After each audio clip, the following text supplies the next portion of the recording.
Hello बच्चों, कैसे हो?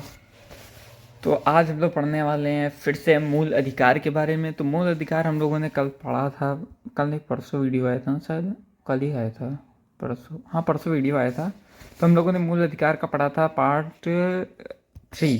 पार्ट 3 में हम लोगों ने पढ़ा था आर्टिकल 12 to 35 में 12 to 18। ओके, तो आज हम लोग पढ़ने वाले हैं पार्ट। ये किस लिए था ये हमने आखिर में बताया था, इक्वालिटी के लिए। ये ज़रा ज़्यादा बड़ा हो गया है। हाँ, 1 मिनट। इक्वालिटी के लिए, ठीक है। और आज वाला होने वाला है 19 to 21, 22।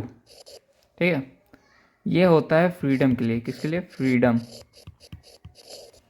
बहुत चीज़ें, इक्वालिटी है, फ्रीडम है, तीनों चीज़ें हैं। ठीक है, तो हम लोग चलते शुरू करते हैं शुरुआत से, सब कुछ डाल के। तो सबसे मूल अधिकार, मूल अधिकार में हम लोग पढ़ने वाले हैं पार्ट 3। और पार्ट 3 में इसको सजा जगह क्यों दी गई है? क्योंकि इसे 19, जो आर्टिकल 19 है, ये आर्टिकल 19 to 22 हम लोग पढ़ने वाले थे। 19 को बैकबोन ऑफ इंडियन कॉन्स्टिट्यूशन कहा जाता है, रीढ़ की हड्डी कहा जाता है। कि संविधान की रीढ़ की हड्डी इसे कहा जाता है। क्यों कहा जाता है? क्योंकि इसमें मानव को इतने अधिकार दे दिए जाते हैं कि वो कुछ भी करने के लिए स्वतंत्र है। तभी तो इसको राइट टू फ्रीडम कहते हैं। 18 टू नहीं, मतलब 12 to 18 इक्वालिटी के लिए था, ठीक है। तो 19 to 22 फ्रीडम के लिए है। ये राइट टू इक्वलिटी मतलब समानता देता है, सब समान हो। ये फ्रीडम देता है कि आप स्वतंत्र हैं, ठीक है। इसीलिए भारतीय संविधान बहुत अच्छा है, ठीक है। क्या है ये? कि बैकबोन ऑफ इंडियन कॉन्स्टिट्यूशन है। बैकबोन ऑफ इंडियन कॉन्स्टिट्यूशन का मतलब,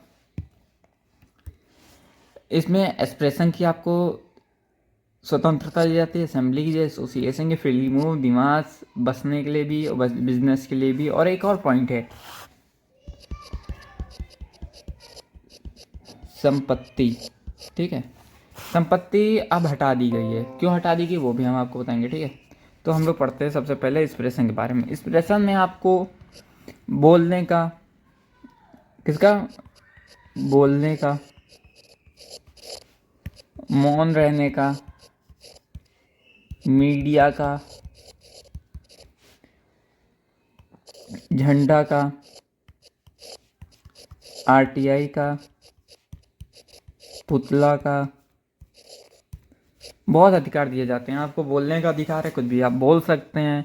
आपको मौन रहने का अधिकार है, आपको मन करे तो आप ना बोलिए। आपको किसी को श्रद्धांजलि देनी है तो आप मौन रहते हैं 2 मिनट के लिए ना। स्कूल में कराया जाता है, जब किसी बड़े हस्ती अटल बिहारी वाजपेयी जी की हुई थी तो 2 मिनट का मौन, तो उसमें मौन रखवाया गया था। तो मौन होता है ये। मीडिया को अधिकार है, वो कुछ भी बोल सकती है, किसी के खिलाफ बोल सकती है। कुछ गलत कार्य हो रहा है उसके खिलाफ बोल सकती है, मीडिया को अधिकार है। हम लोग जब इंडिया जीत जाती है या कोई भी कुछ हो, इंडिया जब कुछ भी होता है तो हम लोग लहराते हैं झंडा, चाहे वो इंडिया का झंडा हो या आईपीएल में हम लोग झंडा लहराते हैं टीम्स का। तो वो झंडे की भी आपको अनुमति है कि आप कोई भी झंडा लहरा सकते हैं। आपको आरटीआई भी 2005 में अधिकार दे दिया गया था कि आप आरटीआई कर सकते हैं और कुछ भी पूछ सकते हैं। आपको पूछने का भी अधिकार दे दिया गया था। पुतला, आपको किसी भी पुतला किसी का भी हो सकता है। आपको किसी का कार्य अच्छा ना लगा हो, किसी से आपको कुछ काम ना अच्छा लगा, तो इसलिए आप उसका पुतला जलाएं, तो उसका भी अधिकार आपको एक्सप्रेशन के अंदर देता है। कौन सी अंदर? एक्सप्रेशन के अंदर। तो एक्सप्रेशन के अंदर आपको इतना सारा अधिकार दे दिया गया है, ठीक है। आपको असेंबली माने सभा, आपको सभा करने का अधिकार है। आप लोगों को इकट्ठा करके सभा कर सकते हैं, मीटिंग कर सकते हैं, ठीक है। संगठन, एसोसिएशन, आपको संगठन का अधिकार है। आप संगठन बना सकते हैं, क्योंकि आप संविधान देखो शुरुआत से दिया गया है। आर्टिकल 19 के 1 में आपको बोलने की स्वतंत्रता है। जब आप बोलेंगे तो 19 2 में आप सभा कर सकते हैं।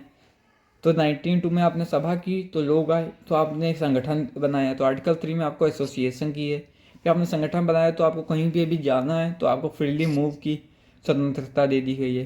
पर फ्रीली मूव खाली उस स्थान पे जहाँ पे नियम का नहीं हो। आपको जैसे ताजमहल, कहीं भी आपको घूमना, कोई आपको रोक टोक नहीं है जहाँ घूमना है। पर जैसे कुछ ऐसी जगह होती है जहाँ पे आपको घूमने से मनाही है, जैसे सीएम ऑफिस है, ये सब जैसे कुछ ऑफिस हैं, ऑफिस है, गवर्नमेंट ऑफिस हैं, आरबीआई ऑफिस है, तो यहाँ पे आप नहीं घूम सकते हैं, ठीक है। इसीलिए फ्रेंडली मूव खाली उस जगह के लिए है जहाँ पे आप कोई रोक टोक ना हो, कहीं भी घूम सकते हो पूरे इंडिया, आप इंडिया में कहीं भी घूमिए, बस उस जगह से गवर्नमेंट की जगह पे ना जाइएगा, गवर्नमेंट ऑफिस, गवर्नमेंट उसमें जहाँ पे सरकार जिसमें देश का नाम हो, देश की से जुड़ी सुरक्षा की बात हो या देश से जुड़ी कोई बात हो, वहाँ पे आपको घूमने की अनुमति नहीं है। दूसरी चौथे नंबर, 5 नंबर पे सॉरी, आपको निवास का अधिकार दिया जाता है, निवास और बसने का भी।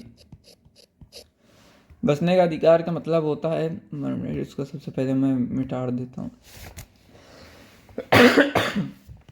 इसको सबसे पहले मिटा दूँ, जगह बहुत ले रहा है ना, बाद में लिख दूंगा सही से।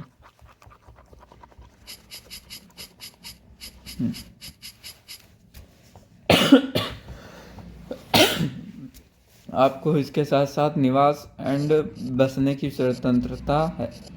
आप कहीं पे भी घूमने, जैसे आपको फ्रीली मूव की स्वतंत्रता है तो आप कहीं भी गए, जैसे आप दिल्ली घूमने गए, दिल्ली घूमने के बाद आपको वहाँ पे रहने का मन हुआ तो आप रह सकते हैं, फिर आपको वहाँ पे मन किया कि मैं जो यहीं हमेशा रहना है तो आप वहीं पे बस जाइए, कोई रोक टोक नहीं है। फिर आपका मन किया मुझे यहाँ बिजनेस करना है, व्यापार करना है, तो आप व्यापार कीजिए, कोई रोक टोक नहीं है, ठीक है। ये पॉइंट्स हैं आर्टिकल 19 के अंदर। पर आर्टिकल 19 के अंदर कुछ ऐसे पॉइंट्स हैं जो मना किया जाता है, जो संविधान में लिखा है कि ये कानूनी नहीं है। जैसे आप एकता अखंडता के खिलाफ ना सभा कर सकते हैं, ना संगठन बना सकते हैं, ना आप कुछ बोल सकते हैं, ना मीडिया बोल सकती है, ना आरटीआई कर सकते हैं, ना कुछ भी नहीं कर सकते जो एकता अखंडता के खिलाफ है, ना कोई बिजनेस, ना आप देश की सुरक्षा या किसी भी सुरक्षा के खिलाफ कुछ कर सकते हैं, ना आप किसी पब्लिक की प्राइवेसी को लीक या कुछ भी कर सकते हैं, पब्लिक के खिलाफ कुछ नहीं कर सकते हैं, आप किसी के मोरल को नहीं कर सकते हैं, आप कोर्ट से खिलाफ नहीं कर सकते हैं कुछ भी, या आपने कोई बिजनेस स्टार्ट या संगठन बना दिया कोर्ट के खिलाफ करने लगे, वो नहीं कर सकते हैं। और विदेशी संबंध से आप कुछ भी खिलवाड़ नहीं कर सकते। विदेशी संबंध से मतलब है कि जैसे आपको विदेशी कोई भी यहाँ घूमने आया, विदेशी नागरिक फॉरेन यहाँ पे घूमने आया और यहाँ पे घूम रहे हो ताजमहल, और आपने उनसे अभद्रता कर दी किसी भी प्रकार के, आपने उनसे कुछ किया तो वो गुस्सा हो गए या कुछ भी आपसे तू मैं हो गई, तो आपने उसमें अपने देश का नाम खराब किया और विदेश से संबंध थोड़ा खराब हुआ, ठीक है।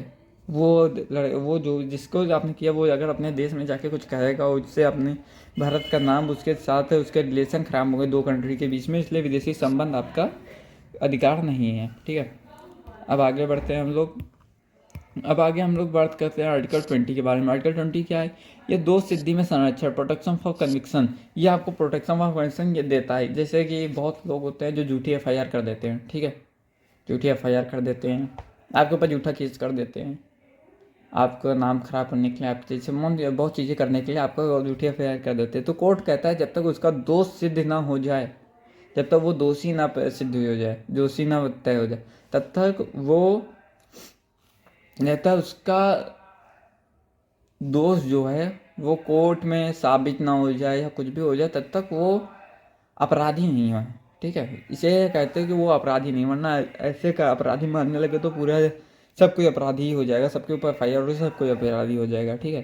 तो इसमें दिए गए 3 पॉइंट। अपराध के समय का कानून, जैसे मान लो कि 2023 चालू हो चुका है, ठीक। 2021 में आपके कानून, किसी को सज़ा 2021 में हुआ था कि उसने कोई अपराध किया, उसको मैं सज़ा उसको दी गई थी कि उसको 10 साल की जेल है। उस समय के कानून में उस सज़ा के लिए 10 साल की जेल थी।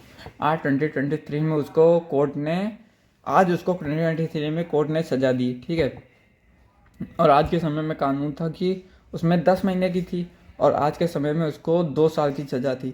तो सज़ा आप खाली जो जिस समय उसने अपराध किया उस समय दे सकते हो। जैसे उसने 2021 में अपराध किया तो 2021 में 10 महीने की थी, तो वो आज अपराध करे तो आज उसको सज़ा दे रहे हो तो उस हिसाब से दोगे जो पहले जिस दिन उसने अपराध किया था उस समय जो सज़ा चल रही हो, ठीक है। उसको 10 महीने की सज़ा होगी, ना कि 1.5 साल की। मान के चलो ये ए है, इसने 2021 में किया, इसकी सज़ा थी उस समय 6 महीने, ठीक है। यही ए की ये 2022 तक पहुंच गया, ठीक, 2023 तक पहुंच गया। अब इसको सज़ा सुना दी गई 1 ईयर, उस समय कानून में 6 महीने की सज़ा थी उस अपराध के लिए, और आज उस अपराध के लिए 1 ईयर की सज़ा है, ठीक है। तो आप उसको ये वाली सज़ा नहीं दे सकते, आप उसको ये सज़ा देंगे, क्योंकि साफ साफ लिखा है कि अपराध के समय का कानून, कि जब उसने अपराध किया था तब ये सज़ा चल रही थी, ना कि ये। तो आप उसको 6 मंथ की सज़ा देंगे, ओके। ये था। अब आर्टिकल क्या पढ़ करते हैं, अब अगला पॉइंट याद करते हैं, सॉरी। अब दूसरा क्या है, अपराध की एक सज़ा, एक अपराध की एक सज़ा। मतलब कि मान के चलो तुमने कोई एक अपराध किया, जैसे तुमने ए और बी हैं, ठीक है। तुमने ए और बी को गोली मार दी, ठीक है। बी को गोली मार दी, ए ने बी को गोली मार दी, ए ने सी को गोली मार दी, ठीक है। तो अब ये दो लोग कुछ मूवी में कहते हैं कि एक अपराध करो या 2 अपराध करो, सज़ा एक मिलनी है, पर यहाँ पे ऐसा नहीं है। जो तुमने बी के साथ किया उसकी एक सज़ा काउंट होगी, और तुमने जो सी के साथ किया उसकी दूसरी सज़ा काउंट होगी। तो दोनों, मतलब कि अगर इसमें 7 महीने की सज़ा है और इसमें 7 महीने की सज़ा है, तो साथ साथ 14 मंथ की सज़ा हो जाएगी, दोनों को जोड़ दिया जाएगा। ये नहीं कि आपकी एक ही 7 मंथ की सज़ा होगी, आप चाहे दोनों को करो चाहे एक को करो। आपकी एक को करेंगे आप 7 मंथ की होगी, अगर दोनों को करेंगे तो 2 सज़ा होंगी, ठीक है। एक अपराध की एक सज़ा, मतलब कि आपने एक अपराध किया, बी को मारा तो एक सज़ा मिलेगी, आपने सी को मारा दूसरा अपराध किया दूसरी सज़ा मिलेगी। इसलिए कहते हैं कि ये है। और जैसे अपराध ख़त्म हो जाए, मतलब कि आपने सज़ा आपकी पूरी हो जाए, 7 मंथ बाद आपकी सज़ा पूरी हो जाए और आप बाहर घूम रहे हो और आप पुलिस वापस आपको पकड़ ले और कह दे, तो वो आप पकड़ नहीं सकती, क्योंकि आपकी सज़ा पूरी हो सकी है। और एक अपराध के लिए खाली एक बार सज़ा मिलती है, 2 बार नहीं सज़ा मिल सकती है, ठीक है। 10 बार सज़ा एक अपराध के लिए नहीं मिलती है। आपने एक अपराध किया, सज़ा काट ली, बस आपका अपराध समाप्त हो गया, आप सज़ा काट ली है, बस अब आपसे कोई भी कुछ भी कर नहीं सकता है, ठीक है। तीसरा है खुद के खिलाफ गवाही। आप खुद के खिलाफ गवाही नहीं दे सकते, मतलब कि इसका ये मतलब होता है कि पुलिस ज़बरदस्ती करके आपसे गवाही उगलवा लेती है, कुछ भी ज़बरदस्ती करके ले लेती है, आपने कुछ भी ना किया हो तब भी। जैसे कुछ लोग होते हैं जिन्होंने चोरी नहीं की होती है, तब भी कह देती है कि पुलिस कहती है कि बोलो तुमने चोरी की है, बोलो तुमने चोरी की है, बोलो तुमने चोरी की है, ठीक है, आप बोल देते हैं। तो और नहीं बोलते हैं तो आपको 3D से गुजरना पड़ता है, आपको दिया जाता है। तो इसके लिए कोर्ट भी जानता है कि आपके साथ टॉर्चर किया जाता है, कि आपसे बुलवाया जाए, इसलिए आपकी गवाही को मान्य नहीं किया जाता है। खुद के खिलाफ आप जो बोलेंगे कि मैंने किया, तो वो नहीं मानी जाती है, क्योंकि वो पुलिस कोर्ट भी जानती है कि पुलिस ने ज़बरदस्ती से बुलवाया होगा, ठीक है।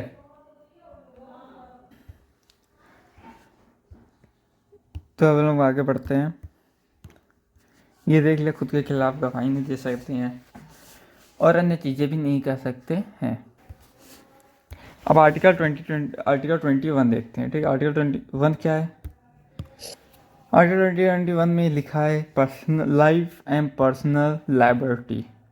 इसका क्या मतलब होता है? लाइफ एंड जीवन व्यक्तिगत स्वतंत्रता। आपको लाइफ जीने के लिए और पर्सनल लाइबर्टी के लिए क्या क्या स्वतंत्रता है।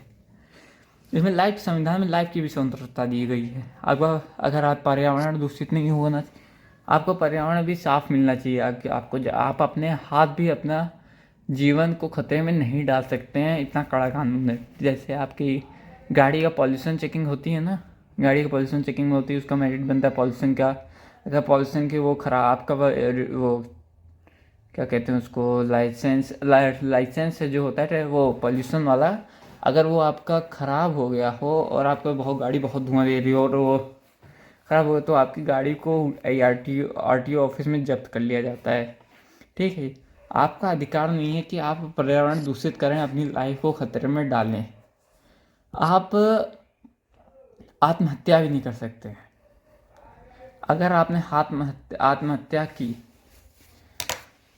आत्महत्या करने पे आपको सजा, अगर आपने आत्महत्या किया और आप बच गए तो कोई बात नहीं, और अगर आपने आत्महत्या करने के बाद अगर आप बच गए तो आपको सज़ा मिलेगी कि आपने आत्महत्या क्यों की। आपको आत्महत्या करने का भी कोई स्वतंत्रता नहीं दी गई है आपके ऊपर। इसके लिए भी कानून है कि आप खुद आत्महत्या नहीं कर सकते हैं। अगर आत्महत्या की तो सज़ा मिल जाएगी, पुलिस उठा के ले जाएगी, पूछेगी क्यों आत्महत्या करने जा रहे, ये वो, ठीक है। आपको खुद अधिकार नहीं दिया गया है कि आत्महत्या आप करो। आपकी हेल्थ के ऊपर भी संविधान में लिखा है कि आपको हेल्थ का भी है।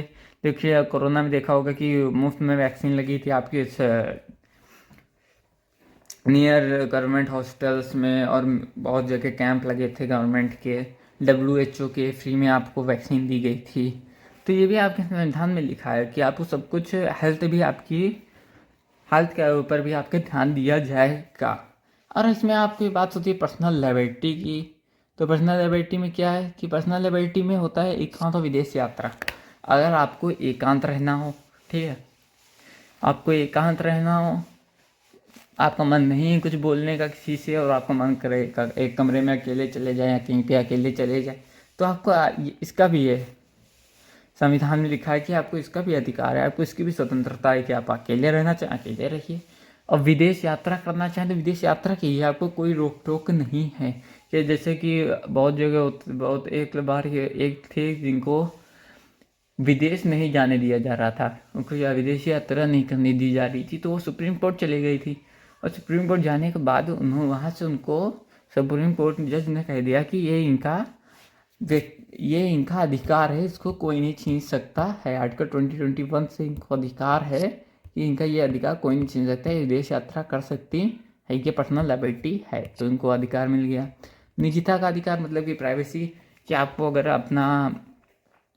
अगर आपको अपनी बातें प्राइवेट रखनी है, कॉल्स प्राइवेट रखनी है, या कुछ भी प्राइवेट रखना है, और कोई आपसे ज़बरदस्ती नहीं कर सकता कि मुझे बताओ मुझे बताओ मुझे बताओ। ये आपका अधिकार है कि आप अपनी चीज़ें प्राइवेट कर सकते हैं, प्राइवेसी रख सकते हैं अपने साथ साथ। कोई पासवर्ड कुछ नहीं, आप किसी को नहीं दे सकते हैं, चाहे कोई भी हो, बैंक हो या कुछ भी हो, आप किसी को भी अपना पासवर्ड ऐसा नहीं दे सकते हैं।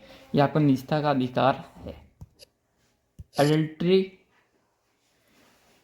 जिन्होंने अडल्ट्री ख़त्म कर दी है। अडल्ट्री का मतलब क्या होता है? अडल्ट्री का मतलब होता है, रुको वो कैसे समझाऊँ, जैसे कि मान लो कि ए है, ठीक है, और बी उसकी वाइफ है।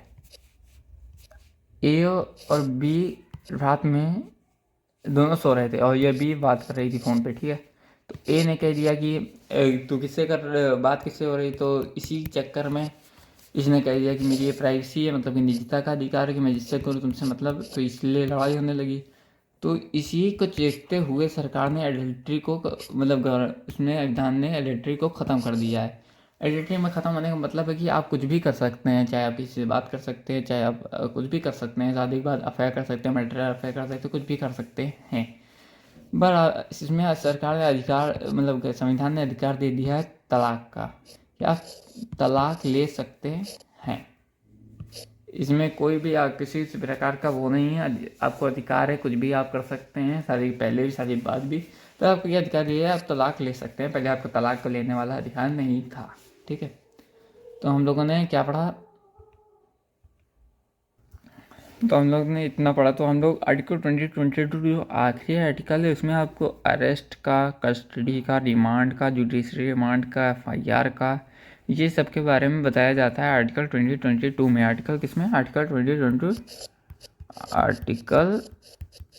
2022 में। इसमें बहुत चीज़ें बताई जाती है, कस्टडी का ये सब बताया जाता है। तो कस्टडी और ये सब हटा दिया गया है। क्यों हटा दिया? मतलब ये सब बहुत बड़े बड़े हैं, मतलब कि हटाया नहीं गया, सॉरी, हम हटा दिया गया कह रहे हैं। ये सब बहुत बड़े आर्ट कस्टडी में बहुत पॉइंट है, FIR में बहुत पॉइंट हैं, और इसमें रिमांड में बहुत पॉइंट है। जुडिशरी रिमांड क्या होता है ये सब बताना पड़ेगा था। इसमें बहुत बड़ा वीडियो बन जाता है, इसे अभी वीडियो बन चुका है, लंबा बन चुका है, ठीक है। तो इसको मैं अलग वीडियो में, सेपरेट वीडियो में समझाऊंगा सब कुछ कि क्या FIR क्या होती है, कस्टडी क्या होती है, और जुडिशरी रिमांड क्या होती है, ये सब मैं आपको समझाऊंगा, ठीक है। तो सबसे मेन बात, ठीक है, सबसे मेन बात पे आते हैं हम लोग, ठीक। इसको नीचे करो। मेन बात क्या है, ये सुनो, ये चीज़ देखा है तुमने?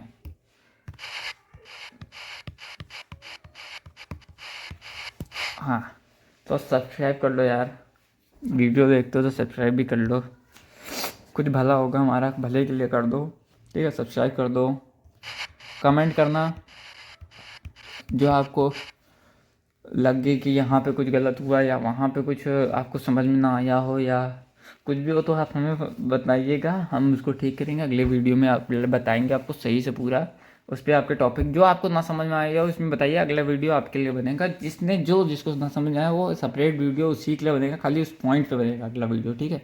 तो कमेंट करके सब कुछ हमें बताना, ठीक, क्या क्या तुमको कैसे क्या हुआ। और सब्सक्राइब कर देना, लाइक कर देना वीडियो को, बस और क्या बता दें, ठीक है, इतना कर देना।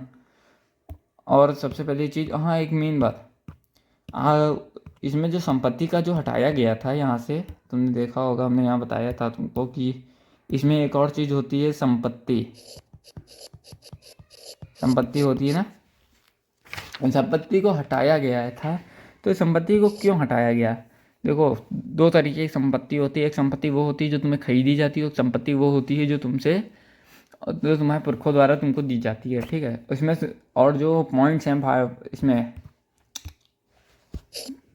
मूल अधिकार में पार्ट 3 को 6 कैटेगरी में डिवाइड किया गया था। 6 कैटेगरी कौन कौन सी थी? 7 कैटेगरी थी, उसमें 6th कैटेगरी, 7th कैटेगरी संपत्ति थी, जो संपत्ति को हटा दिया गया है। और इसमें भी आर्टिकल 19 में भी 7 थे, उसमें से खाली 6 बचे, क्योंकि उसमें से एक को हटा दिया गया। किसे हटाया गया? संपत्ति को हटाया गया। उसमें कौन कौन से थे, जो को दिखा देते हैं, हम लिख के दे देते तुम लोगों को, ठीक है। इसमें कैटेगरी है, इसमें किसमें पार्ट 3 की जो कैटेगरी है, पहली चीज़ है समानता, दूसरी चीज़ है स्वतंत्रता, थर्ड चीज़ है शोषण के विरुद्ध,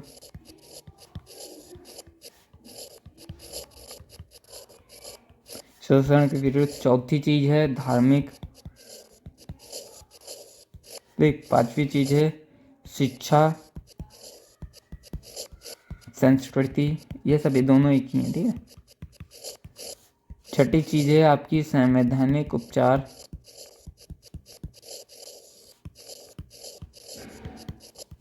और सातवां है आपकी संपत्ति,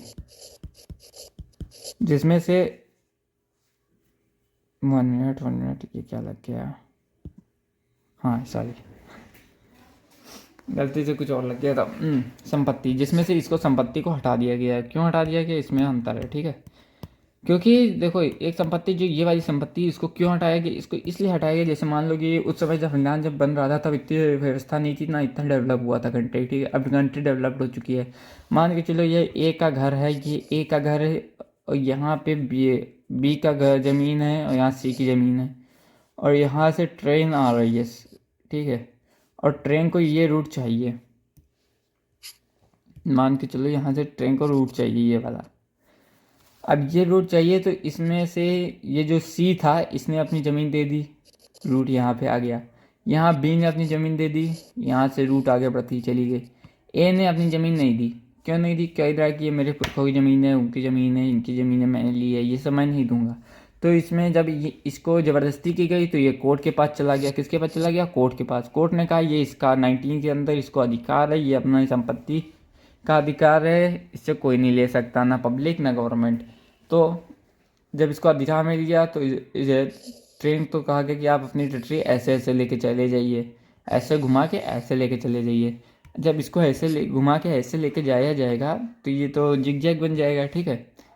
तो ये जो 44वें संशोधन में 44th अमेंडमेंट एक्ट के अंदर 44 अमेंडमेंट एक्ट के अंदर ये बना कि ये जो ज़मीन होते हैं, ये कानूनी अधिकार हो जाएगा, ठीक है।